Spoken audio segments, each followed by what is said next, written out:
Hello and welcome back to the next part of the flowering plants.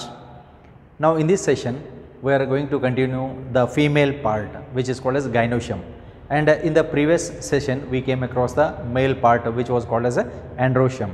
So let's see what is gynoecium, which are the units of the gynoecium, and later on the descriptive part of the gynoecium. Okay, so in the part of the flowering plants, so let's look at the heading called as gynoecium.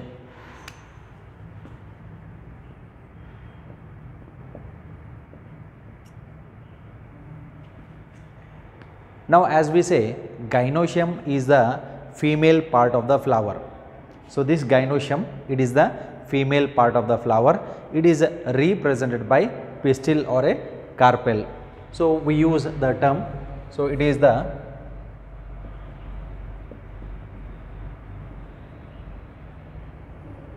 female part of the flower.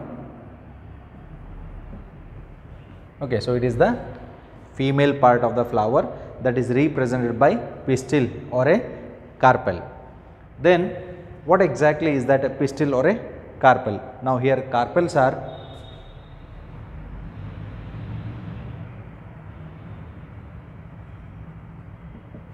basic units of pistil. Now in a flower, what we say, suppose if we take a flower,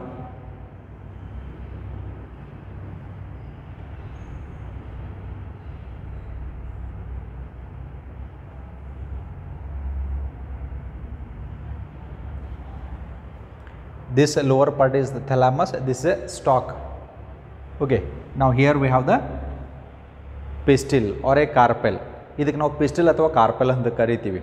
Okay, apart from that it has sepals. ಈ ಕಡೆ sepals ಅಂತ ಇರ್ತಾವ, petals ಅಂತ ಇರ್ತಾವ. Androecium male parts, it is represented by the stamens. ಇವೆಲ್ಲ parts ಇರುವಂತವು. Now here look at the statement. According to the statement, what do we state? Carpels are basic units of a pistil. Suppose if there is a one carpel, ಇದಕ್ಕೆ ನಾವು pistil ಅಂತನೂ ಕರಿತೀವಿ, carpel ಅಂತನೂ ಕರಿತೀವಿ. Okay, now suppose instead of one, if there are two, ಎರಡು ಇದ್ದು ಅಂತ ಅನ್ಕೊನು, ಎರಡು ಇದ್ದು ಅಂತಂದ್ರೆ ಅವಾಗ ನಾವು ಅದಕ್ಕೆ ಪಿಸ್ಟಿಲ್ ಅಂತಲೇ ಕರಿತೀವಿ. But instead of one as there are two, we call these two as a carpels. ಎರಡು ಕಾರ್ಪೆಲ್ ಅಂತ ಕರಿತೀವಿ. Okay, in a pistil consist of two carpels ಅಂತ ಕರಿತೀವಿ. That's why carpels are basic units of a pistil. Okay, ಈಗ ಒಂದೇ ಇತ್ತಂತಂದ್ರೆ ನಾವು we simply call it as carpel or pistil. ಯಾವುದೋ ಒಂದು ಹೆಸರು, ಎರಡರೊಳಗಡೆ ಯಾವುದಾದ್ರು ಒಂದು ಕರಿಬೋದು ನಾವು, ಕಾರ್ಪೆಲ್ ಆರ್ ಪಿಸ್ಟಿಲ್ ಅಂತ ಕರಿತೀವಿ. As if only one carpel is present, the condition is said to be monocarpellary. ಒಂದು ಕಾರ್ಪೆಲ್ ಇತ್ತಂದ್ರೆ ಮೋನೋಕಾರ್ಪಲರಿ ಅಂತ ಕರಿತೀವಿ. ಅಕಸ್ಮಾತ್ ಇವು ಎರಡಿದ್ದು ಅಂತಂದ್ರೆ ಬಾಯಿ ಕಾರ್ಪೆಲರಿ ಅಂತ ಕರಿತೀವಿ. So pistil consist of two carpels, hence the condition is called as a bicarpellary. ಮೂರಿದ್ದು ಅಂದ್ರೆ ಟ್ರೈ ಕಾರ್ಪೆಲರಿ, ನಾಲ್ಕು ಟೆಟ್ರಾ, ಐದು ಪೆಂಟಾ carpellary. Okay, so that's why what we say is that carpels are the basic units of pistil. ಅದು ಒಂದು ಇರಲಿ, ಎರಡು ಇರಲಿ, ಬಹಳಷ್ಟು ಇರಲಿ, ಅದಕ್ಕೆ ನಾವು ಪಿಸ್ಟಿಲ್ ಅಂತ ಅನ್ನುವಂಥದ್ದು ಜನರಲ್ ಟರ್ಮ್. ಕಾರ್ಪೆಲ್ ಅದರ units, one monocarpellary. One pistil consist of one carpel, monocarpellary. One pistil consist of two carpels, bicarpellary. Then a pistil consist of three carpels, tricarpellary. ಈ ರೀತಿ ಅನ್ಕೊಂತ ಹೋಗ್ತೀವಿ ನಾವು. Okay, so that's why carpels are the basic units of a pistil ಅಂತ ಕರಿತೀವಿ. So carpel or pistil ಅಂತ ಅನ್ನುವಂಥ term we use when it is a single. ಹಲವಾರು ಇದ್ದು ಅಂತಂದ್ರೆ ಎಷ್ಟು ಕಾರ್ಪೆಲ್ಸ್ ಅದಾವ ಅಂತನ್ನುವಂಥದ್ದು ನಾವು ಹೇಳ್ತಾ ಹೋಗ್ತೀವಿ. ಮೋನೋಕಾರ್ಪೆಲರಿ, ಬೈಕಾರ್ಪೆಲರಿ, ಟ್ರೈಕಾರ್ಪೆಲರಿ ಅಂತ ಹೇಳ್ಕೊತ ಹೋಗ್ತೀವಿ. Okay, so this is regarding A carpel. ನಾವು this carpel or a pistil, it consists of three parts. It is divided into three parts. We are taking only the female part. ಮಾತ್ರ ತೊಗೊಂಡಿವಿ ನಾವು, pistil ಒಂದೇ ತೊಗೊಂಡಿವಿ. Okay, now this is the first part where we call it as a stigma. Second part is style. Third part ovary. Okay, so all these three structures together are what we call pistil or carpel. ಇದಕ್ಕೆ ನಾವು pistil R carpel ಅಂತ ಕರಿತೀವಿ. Okay, ನಾವು look at this. look at the function of these. Stigma, it is the first part, the exposed part, where this stigma, it serves as a landing platform for pollen grains during the process of pollination. Pollination ಅಥವಾ ಪರಾಗಸ್ಪರ್ಶ ಆಗೋ time ಒಳಗಡೆ ಬೇರೆ ಫ್ಲವರಿಂದ pollen grains ಗಾಳಿ ಮುಖಾಂತರ ಹಾರ್ಕೊಂಡು ಬಂದ first ಕೂಡುವಂಥವು ಎಲ್ಲಿ? On the stigma only. So it falls on the stigma. So stigma is a landing platform. ಯಾಕೆ ಲ್ಯಾಂಡಿಂಗ್ ಅಂತ ಕರಿತೀವಿ ನಾವು? ಏರೋಪ್ಲೇನ್ ಲ್ಯಾಂಡ್ ಆಗುವಂಥದ್ದು ಎಲ್ಲಿ? Okay, so in the aerodromes. Now here what we say is stigma serves as a landing platform for pollen grains. Pollen grains ಬಂದು ಅದರ ಮೇಲೆ ಕೂಡ್ತಾವೆ. Then later on, second part is style. Style is a long tube like structure which helps in transferring the pollen grains from the stigma to the ovary.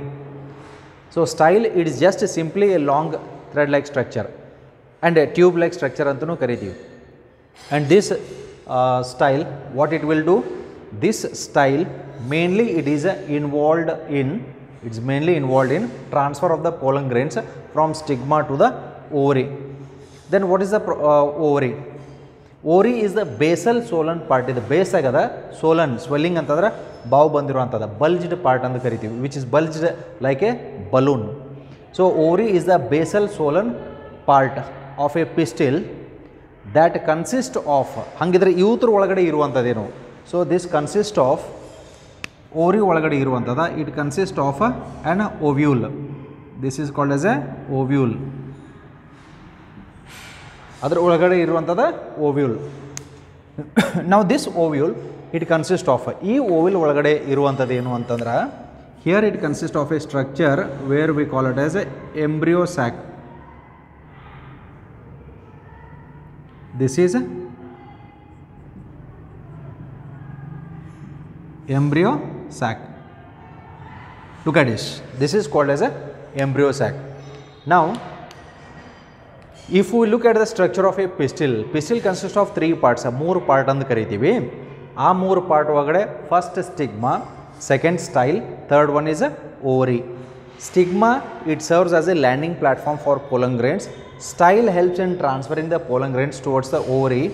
Ovary is the basal swollen part of a pistil that consists of an ovule. ಅದರ ಒಳಗಡೆ ಇರುವಂಥದ್ದು ovule ಇರ್ತದೆ. Ovule ಒಳಗಡೆ ಇರುವಂಥದ್ದು female gametophyte. This female gametophyte is called as an embryo sac. ಇದಕ್ಕೆ ನಾವು embryo sac ಅಂತ ಕರಿತೀವಿ. ನಾವು ದಿಸ್ ಎಂಬ್ರಿಯೋ ಸ್ಯಾಕ್, ಈ ಎಂಬ್ರಿಯೋ ಸ್ಯಾಕ್ ನೀವು ನೋಡಿದಾಗ, this already you have studied in the 3rd chapter plant kingdom ಒಳಗಡೆ ಕಲ್ತೀರಿ. ಏನಂತಂದರೆ embryo sac is the female gametophyte. Embryo sac is the female gametophyte. Then which is the male gametophyte? Which already you have studied. Male gametophyte is what? Pollen grain. Female gametophyte is nothing but embryo sac, right? So we have the male gametophyte, we have the female gametophyte. ಎರಡೂ ರೀತಿ gametophytes ಇರುವಂಥವು. These gametophytes are actually involved in the process of fertilization. ಇವು exactly 2 fuse ಆಗ್ತಾವು. So these are involved in the process of fertilization. ಹಾಗಿದ್ರೆ fertilization ಒಳಗಡೆ involve ಆಗಿರುವಂಥದ್ದು male gametophyte pollen grain, female gametophyte embryo sac. ಯಾಕಂದರೆ ಈ embryo sac ಒಳಗಡೆ ಇರುವಂಥದ್ದು egg cell. ನಾವು this embryo sac it consist of, ಇಲ್ಲಿ ನೋಡ್ರಿ, ಇಲ್ಲಿ ಸೆಂಟ್ರ್ ಒಳಗಡೆ ಇಲ್ಲಿರುವಂಥದ್ದು egg cell. So here we have the egg cell, right? Okay, now suppose if we look at the structure, ಹಂಗಿದ್ರೆ ನಾವು ಈ ಎಂಬ್ರಿಯೋ ಸ್ಯಾಕ್ ಒಂದು ಸ್ಟ್ರಕ್ಚರ್ ನೋಡೋಣ. Then let's go to the characters. ಆ ನಂತರದಲ್ಲಿ ಡಯಾಗ್ರಾಮ್ ಬೇಸ್ಡ್ನ ಕ್ಯಾರೆಕ್ಟರ್ಸ್ ಬಂದುಬಿಡ್ತಾವೆ. ಓಕೆ, ನಾವು ಆಲ್ರೆಡಿ ಯು ಹ್ಯಾವ್ ಸ್ಟಡಿಡ್. ಇದು basics, because these basics are also present in the 2nd PUC biology in the 2nd chapter sexual reproduction in flowering plants ಒಳಗಡೆ detail ಬರ್ತದೆ. It's very simple, ಭಾಳ simple ಅದ. ಇದ್ರೊಳಗೆ ಇರುವಂಥ ಬರೀ part ಅಷ್ಟೇ ನೋಡಾಕತ್ತೀವಿ. We are not going in to the detail account of how exactly the egg cell is produced. ಇದು ನೀವು 2nd ಇಯರ್ ಒಳಗಡೆ ಕಲಿತೀರಿ. Okay, so let me take this. ಈ ಎಂಬ್ರಿಯೋ ಸ್ಯಾಕನ್ನ ಹೊರಗಡೆ ತೊಗೊಳ್ತೀನಿ ಫ್ರಮ್ ದ ಓವಿಲ್. ಓವಿಲ್ ಒಳಗಡೆ ಎಂಬ್ರಿಯೋ ಸ್ಯಾಕ್ ಅದ. I am taking out this embryo sac. ನಾವು just look at the structure of an embryo sac. This is embryo sac. ನಾವು on the upper side it is having 3 cells. ಸೊ 1, 2, 3 with the nucleus. ಇಲ್ಲಿ centre ಒಳಗಡೆ a single cell having 2 nucleus ಅಂತಿರುವಂಥದ್ದು. Then on the lower side what we have is we have two cells, then at the center we have one cell where we call it as a, this is egg cell, this is a egg cell. Then along with that here we have certain structures, ಇದಕ್ಕೆ ಫಿಲಿಫಾರ್ಮ್ apparatus ಅಂತ ಕರಿತೀವಿ. This is filiform apparatus, this is filiform apparatus. Then what we have this side, ಇವು ಎರಡು cell ಏನದಾವಲ್ಲ, these are called as synergids. Already you have saw this, ಇವಾಗ synergid cells ಅಂತ ಕರಿತೀವಿ. ಇಲ್ಲಿ ಸೆಂಟ್ರದಾಗ ಇರುವಂಥದ್ದು this is central cell, ಸೆಂಟ್ರದಾಗಿರುವಂಥದ್ದು central cell ಅಂತ ಕರಿತೀವಿ. The nuclei is called as a polar nuclei. Okay, ಇಲ್ಲಿ ಮೂರು ಸೆಲ್ಸ್ ಏನದಾವಲ್ಲ, so 1, 2 and 3 they are called as a antipodal cells.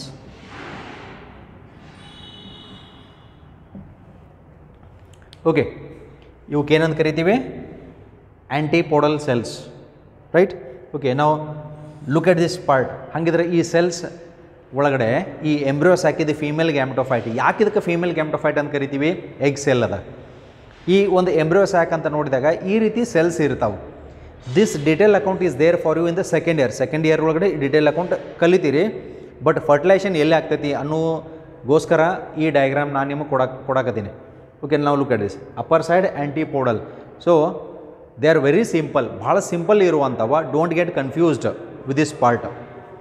ಇಲ್ಲಿ ಒಳಗಡೆ ಇರುವಂಥ ಈ ಎಂಬ್ರಿಯೋ ಸ್ಯಾಕ್ನ ನಾ ಎನ್ಲಾರ್ಜ್ ಮಾಡ್ಕೊಂಡು ತೊಗೊಂಡನು, ಮ್ಯಾಗ್ನಿಫೈ ಮಾಡ್ಕೊಂಡು ತೊಗೊಂಡನು, ಝೂಮ್ ಮಾಡಿ ತೋರ್ಸಾಕತ್ತೇನೆ. Okay, then look at the number of cells. Upper side 3 cells ಅದಾವು. ಇವಕ್ಕೊಂದು ನಾಮಕರಣ, ಯಾವುದೋ ಒಂದು ಸೆಲ್ಸ್ ಕಂಡು ಹಿಡಿದ ಮೇಲೆ ಅದಕ್ಕೊಂದು ನಾಮಕರಣ ಮಾಡಬೇಕಲ್ಲ. ಮಗು ಹುಟ್ಟಿದಾಗ ನಾಮಕರಣ ಮಾಡ್ತೀವಲ್ಲ, ಇಲ್ಲಾಂದ್ರೆ ಏನಂತ ಕರಿಬೇಕು. So in the same way the cells are also named. These naming is nothing but they are antipodal cells. ಸೆಂಟರ್ದಾಗ ಇರುವಂಥದ್ದು ಸೆಂಟ್ರಲ್ ಸೆಲ್ ಅಂತ ಕರಿತೀವಿ. 2 ಸೆಲ್ ಫ್ಯೂಸ್ ಹಾಕೊಂಡು ಒಂದಾಗಿರ್ತದೆ. ಅದು ಹೆಂಗಾಗಿರ್ತದೆ, ಯಾಕಾಗಿರ್ತದೆ, it is a story of second year. ಇಲ್ಲಿರುವಂಥ ನ್ಯೂಕ್ಲಿಯಸ್ ಪೋಲಾರ್ ನ್ಯೂಕ್ಲಿಯೈ ಅಂತ ಕರಿತೀವಿ. ದೆನ್ ಲೋವರ್ ಸೈಡ್ ಇಲ್ಲಿ 2 ಸಿನರ್ಜಿಡ್ ಸೆಲ್ಸ್ ಇರ್ತಾವೆ, ಮಧ್ಯದಲ್ಲಿ ಎಗ್ ಸೆಲ್ ಅಂತ ಇರ್ತದೆ. ಇವು 3 ಸೆಲ್ ಸೇರ್ಕೊಂಡು ಒಂದು ಸಿಂಗಲ್ ಟರ್ಮ್ ನಾವು ಕೊಡ್ತೀವಿ, ಎಗ್ ಅಪ್ಯಾರಟಸ್. ಎಗ್ ಅಪ್ಯಾರಟಸ್ ಅಂತೂ ಕರಿತೀವಿ. This is one more term. Understood? Okay, ನಾವು ಫರ್ಟಿಲೈಸೇಷನ್ ಒಳಗಡೆ ಏನಾಗ್ತದೆ ಅಂತ ಅನ್ನೋಂಥದ್ದು ಒಂದು ಸ್ಮಾಲ್ ಐಡಿಯಾ ಕೊಡ್ತೇನೆ. ಯಾಕಂದ್ರೆ ನಾವು ನೆಕ್ಸ್ಟ್ ಒಂದು ಸ್ಟೇಟ್ಮೆಂಟ್ ಬರ್ತೀವಿ, ಆ ಸ್ಟೇಟ್ಮೆಂಟ್ ನಮ್ಗೆ ಅರ್ಥ ಆಗ್ಬೇಕು. ಆಫ್ಟರ್ ಫರ್ಟಿಲೈಸೇಷನ್ ಏನೇನು ಆಗ್ತದೆ ಅನ್ನೋಂಥದ್ದು. During fertilization what happens, the pollen grains when the come and fall on the stigma, ಈ ಪೋಲನ್ ಗ್ರೇನ್ಸ್ ಸ್ಟಿಗ್ಮಾ ಮೇಲ್ಗಡೆ ಬಂದು ಬಿದ್ದಾಗ ಇದಕ್ಕೆ ನಾವು ಪಾಲಿನೇಷನ್ ಅಂತ ಕರಿತೀವಿ. That's why pollination is nothing but transfer of pollen grains from anther to stigma of a flower. ಅದು ಒಂದೇ ಫ್ಲವರ್ ಇರ್ಬೋದು, ಬೇರೆ ಫ್ಲವರ್ ಇರ್ಬೋದು, irrespective of that. Transfer of pollen grains from anther to stigma is called as a pollination, ಪರಾಗಸ್ಪರ್ಶ ಅಂತ ಕರಿತೀವಿ. ಈ pollen grains ಏನು ಮಾಡ್ತಾವು, ಸ್ಟಿಗ್ಮಾ ಮೇಲ್ಗಡೆ ಬಂದು ಕೂಡ್ತಾವ. ನಂತರದಲ್ಲಿ ಈ ಸ್ಟೈಲ್ ಮುಖಾಂತರ ಒಳಗಡೆ ಎಂಟ್ರ್ ಆಗ್ತಾವೆ. ಇಲ್ಲಿ ಎಂಟ್ರ್ ಆಕೈತಿ, ಇಲ್ಲಿ ಎಂಟ್ರ್ ಹಾಕೋದು ಬಂದು ಓರಿ ಒಳಗಡೆ ಹೋಗ್ತೈತಿ. ಓರಿದಿಂದ ಎಲ್ಲಿ ಬರ್ತದ, ಓವಿಲ್ ಒಳಗಡೆ ಬರ್ತದೆ. ಓವಿಲ್ದಿಂದ next embryo sac. Okay, let us take care. ಇಲ್ಲಿ ಎಂಬ್ರಿಯೋ ಸ್ಯಾಕ್, ಇಲ್ಲಿ ಪೋಲನ್ ಗ್ರೇನ್ ಬರ್ತದೆ. ಪೋಲನ್ ಗ್ರೇನ್ ಒಳಗಡೆ ಮೇಲ್ ಗ್ಯಾಮೆಟ್ಸ್ ಅಂತ ಇರ್ತಾವೆ. ಇದು ಟ್ಯೂಬ್ ಒಂದು ಡೆವಲಪ್ಮೆಂಟ್ ಮಾಡ್ಕೊಂಡಿರ್ತೈತಿ. It is just like a injection. ಈಗ ಡಾಕ್ಟರ್ ಇಂಜೆಕ್ಷನ್ ಮಾಡ್ಬೇಕಂದ್ರೆ ಫ್ಲೂಯಿಡ್ ಇಂಜೆಕ್ಟ್ ಮಾಡ್ತಾರೆ. ಹೆಂಗೆ ಮಾಡ್ತಾರೆ, ಮುಂದೆ ಸಿರಿಂಜ್ ಇರ್ತದೆ, ಆ ಸಿರಿಂಜ್ ಇದ್ದಾಗ ಸ್ಕಿನ್ ಒಳಗಡೆ ಇನ್ಸರ್ಟ್ ಆಕೈತಿ. ಹಂಗೆ ಈ ಪೋಲನ್ ಗ್ರೇನ್ಗೆ ಪೋಲನ್ ಟ್ಯೂಬ್ ಇರ್ತೈತಿ. ಪೋಲನ್ ಟ್ಯೂಬ್ ಇದು ಹೆಂಗೆ ಇರ್ತದೆ ಅಂದ್ರೆ, ಈ ಮಡಿಕೆ ಕಾಳೇನ ಮೊಳೆ ಕೊಡೋದಿರ್ತದಲ್ಲ ಆ ರೀತಿ ಇರ್ತದೆ, ಮೊಳೆ ಕೊಡೋದಂಗೆ. ಅದರ ಮುಖಾಂತರ ಮೇಲ್ ಗ್ಯಾಮೆಟ್ಸ್ ಒಳಗಡೆ ರಿಲೀಸ್ ಆಗಿ ಈ ಎಗ್ ಸೆಲ್ ಜೊತೆ ಫ್ಯೂಸ್ ಆಗ್ತದೆ. So fusion of these male and female gamete is called as fertilization. ಹಾಗಿದ್ರೆ ಫರ್ಟಿಲೈಸೇಷನ್ ಆದ ನಂತರ ಏನಾಗ್ತದೆ, ಫರ್ಟಿಲೈಸೇಷನ್ ಆದ ನಂತರ this ovule converts into seed and the ovary converts into fruit. ಇದು ಫರ್ಟಿಲೈಸೇಷನ್ ಆದ ನಂತರ. ಫರ್ಟಿಲೈಸೇಷನ್ ಆಗಲಿಲ್ಲ ಅಂತಂದ್ರೆ ಹೂ ಒಣಗ್ತದ, ಬಾಡ್ತದ, ಒಣಗ್ತದ, ಉದುರಿ ಬೀಳ್ತದ. ಫರ್ಟಿಲೈಸೇಷನ್ ಆಗಲಿಲ್ಲ ಅಂತಂದ್ರೆ ಯಾವ ಹೂ ಒಣಗಿ ಉದುರಿ ಬೀಳ್ತಾವಲ್ಲ ಅಲ್ಲಿ ಫರ್ಟಿಲೈಸೇಷನ್ ಆಗಿಲ್ಲ ಅಂತ ಅರ್ಥ. ಓಕೆ, ನಾವು this is regarding the part of the female part. ಇದು ಫೀಮೇಲ್ ಪಾರ್ಟ್ ಇರುವಂಥದ್ದು. Then along with that we come across certain characters.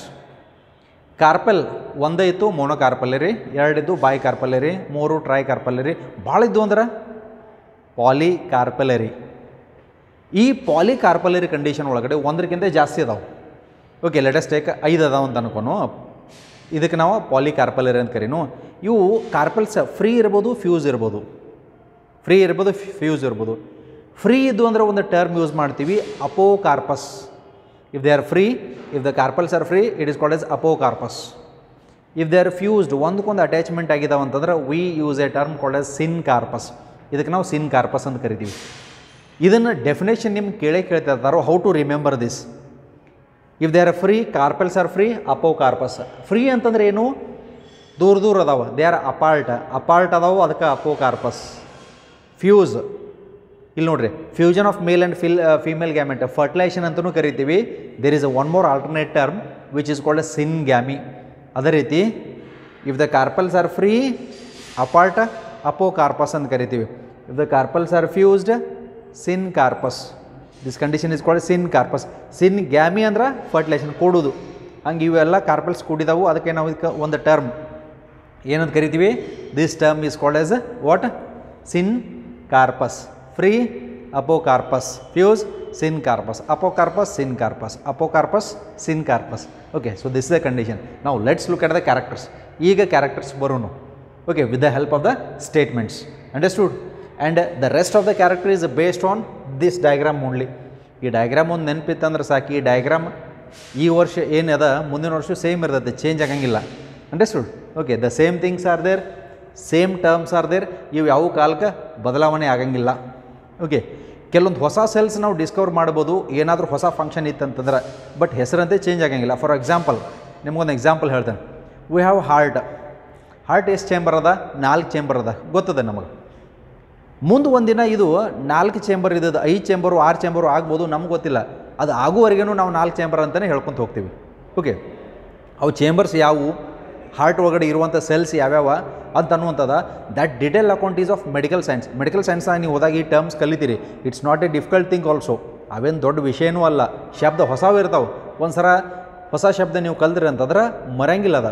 Okay, because if you become the specialist of a heart, if you become a cardiologist, if you become a neurologist, if you become a pulmonologist ಆದ್ರೆ ಅಂತಂದ್ರೆ ನೀವು ಒಂದು particular organ ಬಗ್ಗೆ ಡಿಟೇಲಾಗಿ ಕಲಿತಿರ್ತೀರಿ. ಅಲ್ಲಿ ಕೆಲವೊಂದು ಸೆಲ್ಸ್ಗೆ ಹೆಸರು ಇರ್ತಾವೆ. ಹೆಸರು ಯಾವ ಕಾಲಕ್ಕೂ ಚೇಂಜ್ ಆಗಂಗಿಲ್ಲ.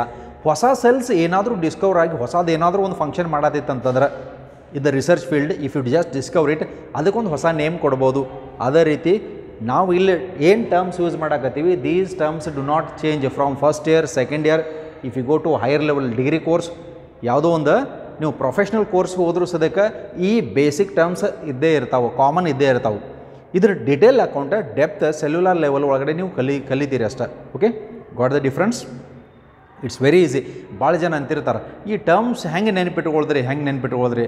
ಹೊಸ ಟರ್ಮ್ ಬಂದಾಗ ಯೂಶ್ವಲಿ ಫಸ್ಟ್ ಟೈಮ್ ನಾವು ನೋಡಿದಾಗ ನೆನಪು ಉಳಂಗಿಲ್ಲ. ಇದು ನಾನು ನಿಮ್ಗೆ ಆಲ್ರೆಡಿ ಹೇಳಿದ್ದೀನಿ. ಹೊಸ ಫ್ರೆಂಡ್ಸ್ ಭೇಟಿಯಾದಾಗ ಹೊಸ ಹೆಸರುಗಳು ಬಂದಾಗ ಆ ಹೊಸ ಹೆಸರುಗಳು ಕೆಲವೊಮ್ಮೆ ನಮಗೆ ನೆನಪು ಇಡಲಿಕ್ಕೂ ಆಗಂಗಿಲ್ಲ. ನೀವು ಪದೇ ಪದೇ ಕರೆಯೋದ್ರಿಂದ, ಯೂಸ್ ಮಾಡೋದ್ರಿಂದ ನೆನಪು ಉಳಿತದ. Okay, so that's why few of you as you will be continuously interacting. Okay, group ಒಳಗಡೆ ಡಿಸ್ಕಷನ್ ಆಗ್ತಾ ಇರ್ಬೋದು. ಅದರೊಳಗೆ ಕೆಲವೊಂದು ಹೆಸರು ನಮಗೆ ನೆನಪು ಉಳಿತಿರ್ತಾವೆ. ಓಕೆ, ಅದೇ ರೀತಿ ನಿಮ್ಮ ಫ್ರೆಂಡ್ಸ್ ಕೆಲವೊಂದು ಸಲ ಇಂಟ್ರಾಕ್ಟ್ ಆಗೋತ್ನಾಗ ನಿಮಗೆ ನೆನಪು ಉಳಿತಿರ್ತಾರೆ. Okay, like Amrita is there, Veda is there, Prasannakshi is there, Rahul is there, Nikhil is there. ಈ ರೀತಿ ಹೆಸರುಗಳು ಇರ್ತಾವಿಲ್ಲೋ. ಓಕೆ, ಸೊ ಕಂಟಿನ್ಯೂಸ್ ಇಂಟ್ರಾಕ್ಷನ್ ಆಗೋದ್ರಿಂದ ಹೆಸರುಗಳು ಹೆಂಗೆ ನೀವು ನೆನಪಿಟ್ಕೊಳ್ತೀರಿ, ಹಂಗೆ ಬಯಾಲಜಿ ಒಳಗಡೆ ಟರ್ಮ್ಸ್ ನೀವು ಪದೇ ಪದೇ ಓದೋದ್ರಿಂದ ನೆನಪಿಡ್ತೀರಿ. Understood? Okay, so this is how the names are. Okay, so let's look at the characters of these. Okay, now in the part of the characters, let's go to the characters of this gynoecium.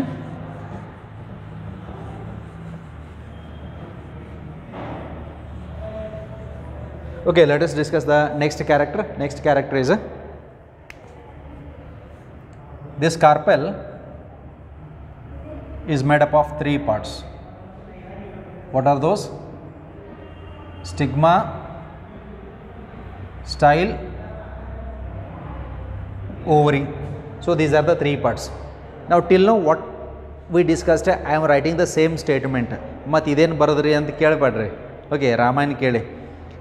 So what we discussed, the same statement I am writing. First I will take the stigma. So carpel is made up of how many parts? It is divided into 3 parts. What are those 3 parts? Stigma, style and ovary. Okay, in our character hang barite nodri. Stigma is the first part of the pistil or a ovary which serves as a landing platform for the pollen grains. After falling the pollen grains, then the pollen grains will enter into the style. Style is a long tube-like structure which helps in attachment of the stigma towards the ovary. This style helps in transfer of the pollen grains towards the ovary.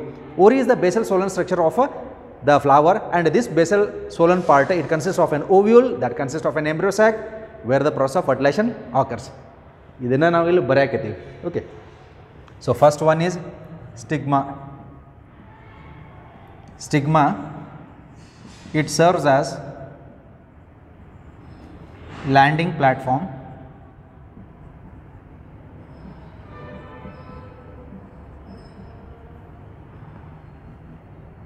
for pollen grains. Then second one is style. Style, it is elongated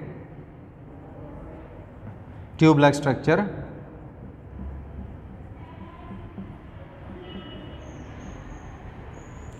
that holds stigma and helps in transferring pollen grains from stigma to ovary. Okay, so this is the character of the style, and the character of the ovary, third one is the ovary. It is the basal swollen part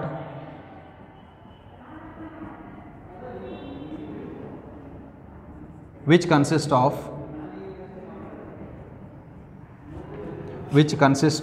of ovule and having embryo sac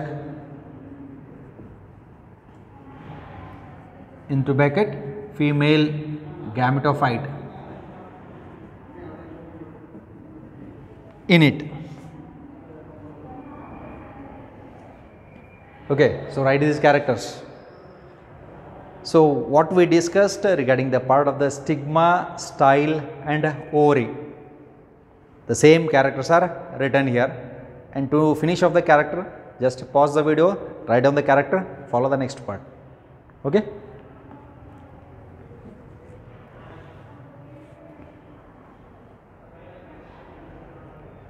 Then we will go to the next part.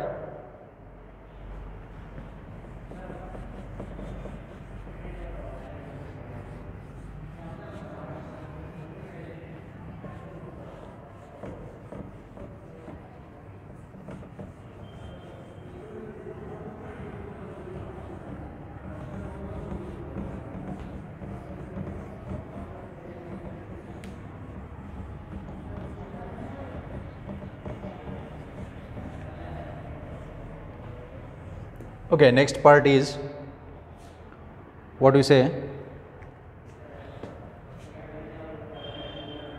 if a flower has one carpel, then it is called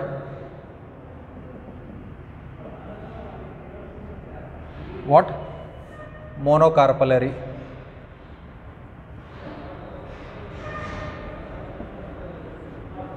If a flower is having one carpel, it is called as a monocarpellary.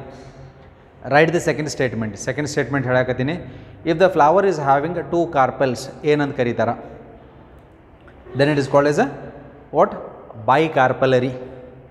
If the flower is having many carpels, polycarpellary. So I am going to the third statement. Okay, write down the second statement as already I have stated for you.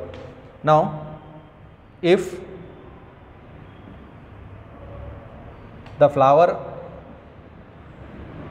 has many carpels, then it is called what? polycarpellary. This is polycarpellary. ಒಂದು ಇತ್ತು monocarpellary condition of a flower ಅಂತ ಕರಿತೀವಿ.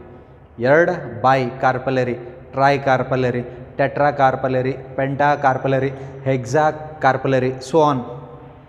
But more than 2 or 3 polycarpellary ಅಂತ ಕರಿತೀವಿ. Many polycarpellary condition. Now in the polycarpellary condition these are free or fuse. ಇವು free ಅದಾವು fuse ಅದಾವು ಅನ್ನುವಂಥ ಆಧಾರ ಮೇಲೆ ಏನಂತ ಹೇಳ್ತೀವಿ. Okay, now in polycarpellary condition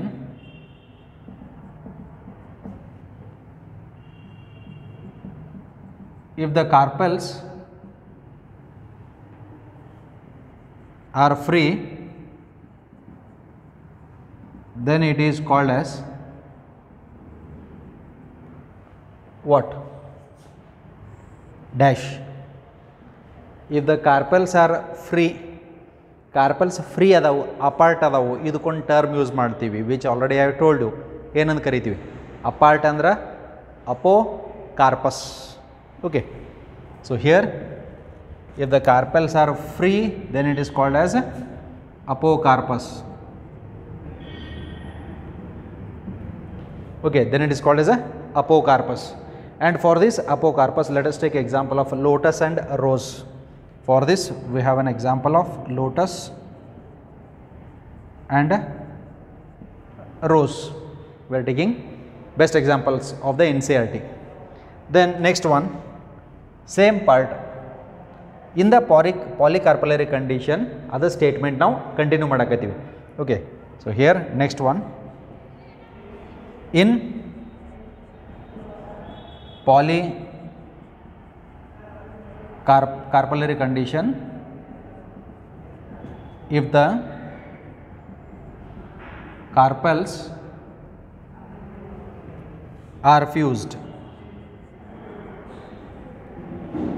look at this, then it is called as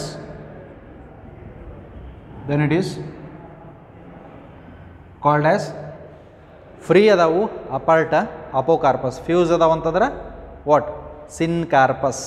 ನೆನಪಿರಲಿ, ಸಿನ್ ಗ್ಯಾಮಿ ಫ್ಯೂಷನ್ ಅಂದ್ರೆ syngamy, fusion of male and female gamete, syngamy, ಅದಕ್ಕೆ syncarpous. Then it's called ಸಿನ್ಕಾರ್ಪಸ್.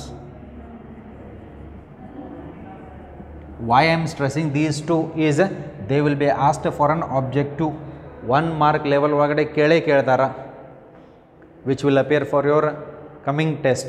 Okay, so what is apocarpus and syncarpus ovary ಅಂತ ಕೇಳಿದಾಗ ಅಥವಾ pistil ಅಂತ ಕೇಳಿದಾಗ, if the carpels are free in polycarpellary condition, free carpels, if the carpels are free then it is called as apocarpus, and if the carpels are fused then it is called as a syncarpus. Okay, so here let's go to the example of the syncarpus condition. The example for the syncarpus is mustard and tomato. Mustard and tomato. Okay, so these are the examples. Okay, let's look at the other statement. The other statement is after fertilization what will happen?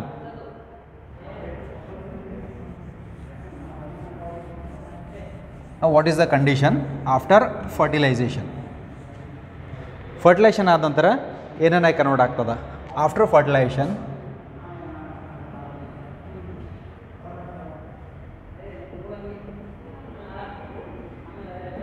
okay, so after fertilization ovules are converted into ಏನಾಗ್ತದ? ಫರ್ಟಿಲೈಸೇಷನ್ ಅಂತ ಆದ ನಂತರ ovules are converted into what?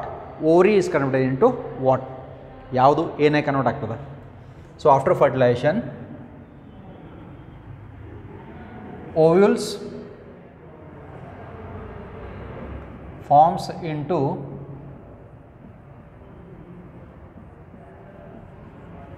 after fertilization ovules forms into seeds and ovary forms into fruit.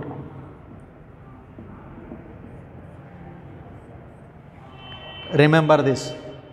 Then what is a seed and a fruit? Idin definition hang frame ಮಾಡ್ತೀವಿ ನೋಡ್ರಿ. Fertilized ovule is called as a seed.